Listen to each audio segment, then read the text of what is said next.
ज्ञानगुणसागर जय कपीश तिरुलोक उजागर रामदूत अतुलित बलधाम अंजनीपुत्र पवनसुत नाम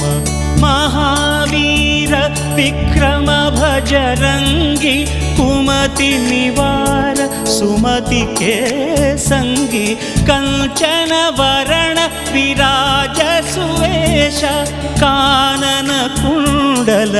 कुंचित केश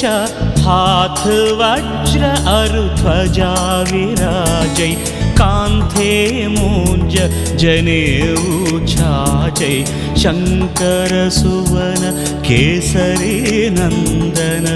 तेज प्रताप महाजगवंदन विद्यावान गुणी अति चातुर राम काज करिवे को आतुर प्रभु चरित्र सुनिवे को रसिया राम लखन सीता मन बसिया सूक्ष्म रूप धरि सियहि